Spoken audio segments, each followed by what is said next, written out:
Shelly，我想问一下，你愿意讲中文还是英文英文 actually 我中文还可以。？OK，你可以讲一下，就是你用中文介绍一下你自己，然后问题我可以问你英文，这样可以吗？你要我 introduce 自己？ 大家好，我是 Sherry Cola。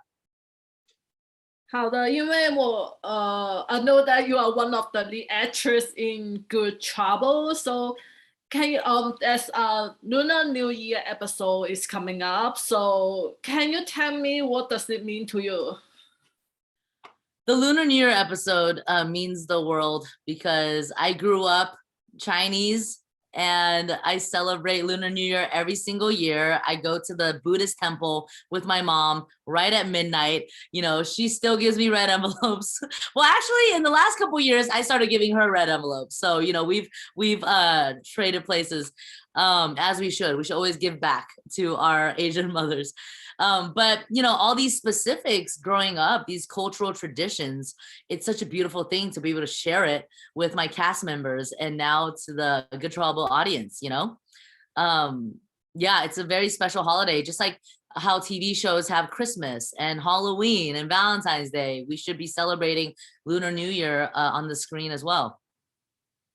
So because as I watched the episode, I watched it yesterday. So there are many different parts of Chinese tradition. So which part impressed you the most in that part in that episode? You know, first of all, I have to thank the entire Good Trouble team, the producers, the cast, the crew, for being so collaborative and so open to doing an episode like this. You know, there was a meeting with me and Carol Wang, who plays Sumi, and we talked about all the specifics of the superstitions, the dinner food, you know, the lion dance, the dumplings, the baijiu, and of course, like just, you know, sharing our personal experiences as well. So it was very collaborative and I'm so grateful for that. I think my favorite part, honestly, the lion dance was really special because Kara Wang and I rehearsed. And I'm not a dancer by any means. And you already know these guys were from Monterey Park and they're professionals and they're teaching us how to do the lion dance. So for Kara and I to share that moment and for Sumi and Alice to share that moment, it was really cool. Yeah, I never thought I'd ever do a lion dance, to be honest. And here I am on TV. Yeah, it should be a lot of exercise. Yeah. So I just wonder when you shoot that episode, so do you have to really educate or teach other non-Asians talents that, oh, why this is like this, or why is there's such a tradition like this? Do you need to educate them a little bit? Yeah, I mean, we were definitely telling everyone about the traditions and the specific cultural details, and I'm happy to. You know, that's what this is all about. You know, sharing with your family and friends things that you grew up with. You know, little family traditions and how my mom used to do it, and how, you know, my mom literally made me wear red underwear for the entire year when it was the year of the snake. You know, these are funny stories, these are ridiculous stories, but I believe in it, and it's part of who I am. So I'm so happy to share it with my cast members who are literally my family. So it was really fun. This was such a fun experience, like watching them just like absorb the baijiu and, you know, the whole fish. It was such a beautiful experience. Because you are also Chinese American, so I think you also celebrate Chinese New Year. So can you tell me any kind of experience that you did during the Chinese New Year, no matter in China or in Singapore Valley with your family? Well, one of the biggest traditions, like I mentioned, is going to the temple, the Buddhist temple with my mom every year at midnight. And I'm big on praying. You know, I have these beads that I wear on my wrist from the Buddhist temple. And, you know, I grew up with like Buddhist, like ideals, if you will. I grew up Buddhism, but I never really practiced. I'm sorry. I grew up Buddhist, but I never really practiced. I only went with my parents or, went with my mom and I would pray, I would do my thing. But in the last maybe 5 years, I kind of realized the importance of it. And I became more spiritual as an adult. I would go to the temple by myself. And, it's just really important for me to have a higher power that gives me strength and keeps me going, someone who I can pray to and believe that everything will work out. So I think the Buddhist temple is a big tradition for me when it comes to Lunar New Year. I say Buddha bless me like 30 times a day. I know, people who practice other religions do the same thing. They pray to their gods, daily. But when something happens or when I'm feeling strongly about something, or even when I'm like, it's almost like a forgive me for my sins too. I'll say it. Like it's very interesting. It's become this part of me. But yeah.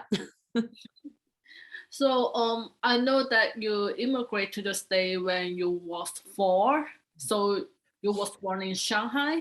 So, or have you returned to China someday after you immigrate to the state, or yeah. did you have any experience over there? So we used to go back to Shanghai all the time. Like I would spend summers there and like just back and forth, back and forth, to the point where I'm actually traumatized by flying. I get such bad motion sickness. Like I remember being little and these 12-hour flights, like I would just throw up. So now I'm conditioned to like hate flying because we went back so much. But it's interesting. I haven't been back since 2010. Wow. No, I'm shook. I'm also very surprised by it. And time just kept flying and I started doing radio. I started doing acting and stand up, and I'm kind of a workaholic where I refuse to take a break. But after this pandemic, I'm definitely going to go straight to Shanghai the moment there's no quarantine, because I have grandparents there. I have aunt, uncle, cousin who has a baby, and Shanghai is just unbeatable. It is so beautiful. The nightlife, the food, the culture. I mean, the views, it's home. It will always be home. I have a big thing hanging on my wall in my bedroom of Shanghai because it's home. And, I'm kind of mad at myself that I haven't been there for like 11 years. Wow. But yes, I need to go back ASAP. It's beautiful. So have you celebrated any festival over there in Shanghai? I must have celebrated some Lunar New Year things there. But I actually remember going to the Shanghai Expo in 2010. Remember that? That was like a big event that they had. So that was cool that Shanghai was the city that, what I mean, was the home of the expo. But I remember going out a little bit because at that time I was 20. I was 20 when I was back. So I haven't even been as a full adult, you know what I mean? Like, so I'm excited to hopefully bring my friends or bring a lover to Shanghai and show them around. Yeah, so in real life, so talking back to the Lunar New Year episode, so in real life, so is there any friends come to your home during Chinese New Year, so do you need to like introduce them to learn some kind of Chinese tradition or something? Do you have such an experience like that? Yeah, all the time. When my mom used to have these big Lunar New Year parties at our house, like I would definitely invite my friends. There'd be so much food. And I also go to my friends' houses as well for Lunar New Year. My BFF of, 18 plus years is Vietnamese, and they celebrate a little differently as well, so it's cool to learn the different cultures of Lunar New Year just within the community too, so yeah, my mom gives my friends red envelopes, and it's a celebration. It's a big deal. I mean, there's so much like to celebrate around it, just the hope for health and joy and prosperity, and those are really important themes universally as well. So it's cool to see this episode come to life, and it's very personal. Okay, so I think the time is almost up. So I cannot talk to you more because, yeah. So can I do nothing？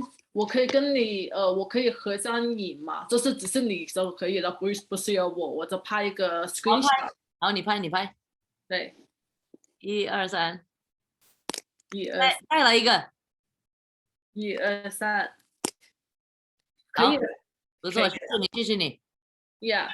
So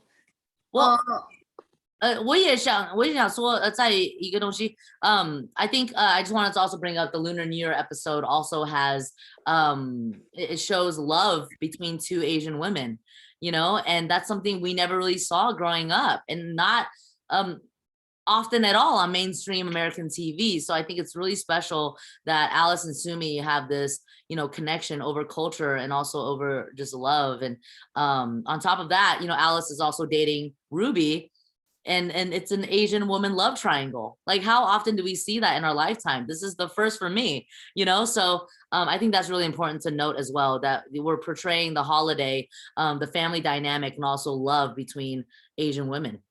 Yeah, I think it's not very common that to see some kind of Chinese culture or traditional tradition that is so on in mainstream media like Netflix or here or anywhere. So we don't usually see that. So yeah, I think there should be more in the coming future. Hopefully.